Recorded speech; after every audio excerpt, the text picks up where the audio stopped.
We have the Steelers and the Ravens, NFL Week 18. Could the schedule makers make it any better? The answer, flat out, no. Welcome to the Acrisure Show. If you're new here, we started a new channel where we're doing mostly long form. If you want the clips, you want the predictions, go to Acrisure Clips. Maybe I'll have it linked, maybe not. So, starting off, winner takes all, AFC North. AFC North this year, bad. Very, very bad. We've had these historic years where it's like, oh my God, all these teams are insane except the Browns. All these teams are insane. We have Lamar Jackson. We have Joe Burrow. We have whoever the Pittsburgh Steelers have a quarterback in the moment. But this year, AFC North has not been great. So look, this is going to be winner takes all, not only for the division, but also only one of these teams are going to make it into the playoffs. Currently, the Ravens are 3.5-point road favorites, which it puts out the spidey senses a little bit because why? Or they're also 4. They're on 4 on Fanatics.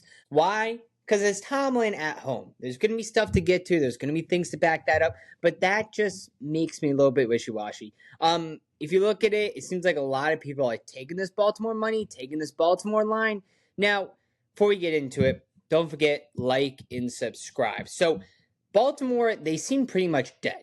Like, no Lamar Jackson, you lost to the Steelers a couple weeks prior, you're gone. You play the Packers, you're playing Malik Willis, you're like, all right, whatever, Tyler Huntley. But they decided, why don't we just go ahead and run the best running back probably in all of football? 116 yards, 4 touchdowns, absolute masterpiece, averaging 91 yards per game, 16 rushing scores on the year, and the Ravens now run the ball on 54.3% of plays. Does this work for everyone? No. Does this work for the Ravens? Yeah. Is Derrick Henry the best running back? I don't know. He's top 5 at least. And bully ball, really, the Ravens just dominated this Green Bay team. Was like, why don't we just be physically better than everyone?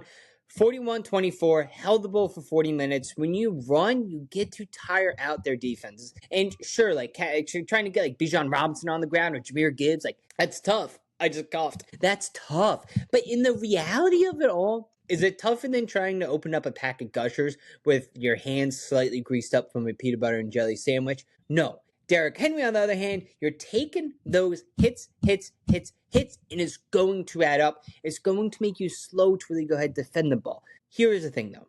Now we have Lamar Jackson. Well, Lamar Jackson, he's good. I guess. He is good. This year, he's been a bum. He's been a bum. Ever since that Week 1 game against Buffalo, he has not been the same. Has he been battling injuries? Perhaps. But Lamar last year before, it's like, oh my God, he's so good. But then he got overrated after his MVP season. And now I think he's just back to not being good. Not being good, disappointed Lamar. You can tell I lost a lot of money on this team. You can tell I lost a lot on this team. Why don't I just go ahead parlay Buffalo? It doesn't matter. We won't get into it. But anyway, he's wearing a specialized protective equipment, which to me just screams, sure, he got his back kneed in, but he's not going to rush. When Lamar can't rush, he's really not that much of a factor. Sure, he's an extremely accurate passer, but if he can't rush, I don't know, Huntley can rush the ball. He can get there for the first down. So it makes me a little bit concerned for this Ravens offense. The hidden weakness is Baltimore secondary is vulnerable. I can't really say that word too well because I have a speech impediment. When I used to go to speech school, they used to have this little game and you try to catch it with the butterfly net. I don't know. Honestly, the speech pathologist, she kind of sucked. If I'm just being honest, she didn't really help that much. Anyway, look, Baltimore secondary, very vulnerable. They allow 257 passing yards per game and utilize 5 or more DBs on 88% of their snaps. So I'm saying all of this, what does that mean? It means that there's going to be times within Baltimore's defense where it's like, they get a sack or whatever. And then there's just going to be a long bomb play that Aaron Rodgers is probably going to air out. And then it's going to be Kyle Hamilton be like, I don't know where I'm at. Kind of like someone who's just got off the plane for the first time and they're confused because they grew up in cold weather, but then they ended up in warm weather. And they're like, I know I'm here, but how? What's going on? So I think it's that type of confusion. The Steelers, though, it's not good. The offense is bad. DK Metcalf, look, did he deserve?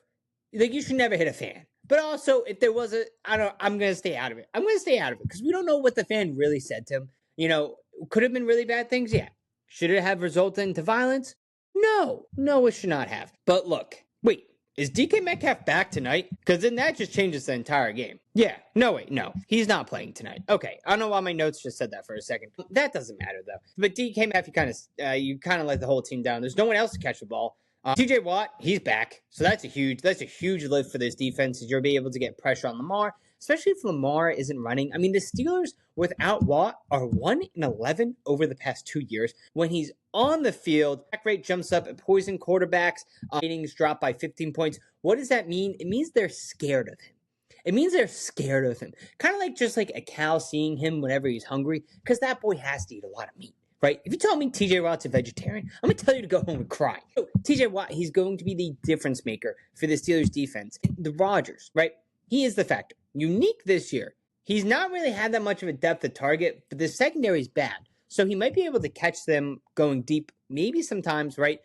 His depth of target is just 5.9 yards, but he's so efficient, it feels. He's getting the ball out fast. That's what really matters. Because if this Baltimore secondary is weak, their front seven not that bad, he's going to be able to get the ball out. Now, here's where it gets into it, right? The trenches. Ravens offensive line, fantastic at run blocking. Now, can they go ahead and stop? Can they go ahead and stop Rodgers on the other side?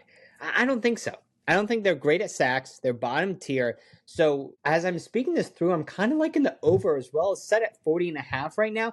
But how are you going to stop Derrick Henry? How are you going to stop Derrick Henry? Look, they held him to 94 yards on 25 carries when they played last month. And that was before they decided, okay, let's just run the ball with Derrick Henry. It was a must-win game for Baltimore. Is Derrick Henry feeling that, though, coming into this season? Coming into this game? That's the question that I really want to know. And it's like, okay, who's going to slot it up, right? Okay, so, if it's going to be Rodgers, is he going to just slot it up? Because I don't see Lamar Jackson doing much. So I think it's just going to be very, very important to keep in mind. Aaron Rodgers does have a $500K incentive if he clinches a playoff spot. He's 42 years old, so that's just old. Here's the math, though. We know this matchup. There's a reason why I'm doing this matchup, not Seattle Niners, and not Carolina Panthers Buccaneers. History. Since 2005, the underdog in this series is 30-12-3 ATS, which is a 71% rate. Tomlin, is he going to get fired after this? I don't know. Whichever coach loses is going to be fired. 14-4-2 ATS is a home underdog against Baltimore. So when everyone's back in Baltimore, especially with the Lamar Jackson news coming out, they're going to back him. 26 out of the 32 last meetings were decided by one score in a game that's almost going to be 20-17, 23-7.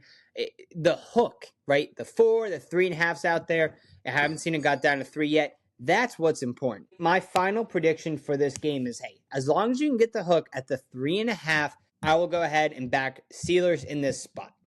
For the total, you probably want to just bet the under blindly. I'm not going to do that. I think I'm going to stay away from the total. I could see this being like some more points being scored than what typically would be responded. But guys, all in all, Baltimore, you're not going to win this game. But Steelers are going to go. They're going to have another 9-8 season. It's just going to be so bad. Everyone, that's my prediction. If you made it this far, like, subscribe. You already know what to do. This is the new channel. We're going to be doing live streams for recaps. Simple as that.